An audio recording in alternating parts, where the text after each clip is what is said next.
Well, we mentioned Big Daddy. There he is, Don Garlitts. He's been showing off for the crowd and having a great time. Big, good to have you on board with us here today. Nice to be here. Can you tell me, when you look back at your time here at the Winter Nationals, what's your best memory? That has to be the 1963 race, because I came in here with this car. It was the first race that NHRA was bringing back nitro fuel cars.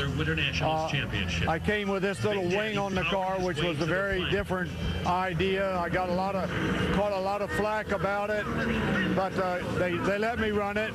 And then I won the race, and what made it so good was I outran my old student, Art Malone, in the final. He originally had driven for me, but he then went on his own, and you know, it's always nice when the teacher gets to outrun the student. Well, Ronnie Humphrey and Jason Line are coming up now, Mike.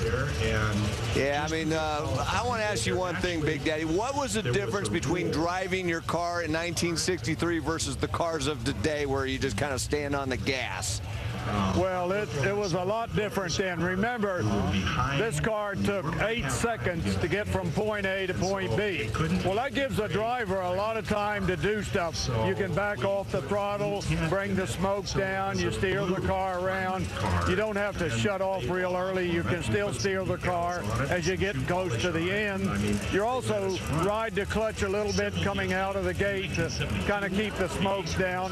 Whereas the cars today, you aim it, you move the throttle about 1/4 of an inch, and zap, you're down at the end. So it's a totally different thing. You're not subjected to all of the G-forces in these early cars that you're subjected to now. You didn't have to have all the real fancy equipment, neck supports and special shoulder harnesses.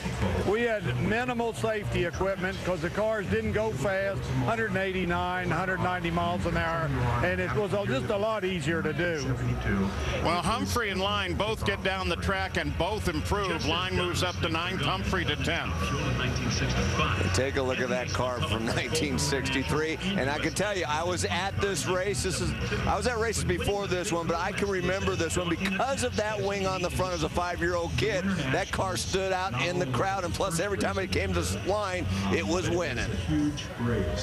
What was the theory of putting the wing right in the center of the car, Don? Well, that's where we wanted it then. We felt like the pressure needed to be put down right about where the engine was. We were afraid if we put the wing over the cockpit, it would cause a wheel stand down course. So we were concerned about wheel stands because these little cars were short wheelbase, 120 inches, and they could do a wheel stand underway. Hey, Big, it's always good to see, and it's great seeing you here at the anniversary. Thank you. It's a pleasure being here. I'm having a heck of a time. Thank you, buddy.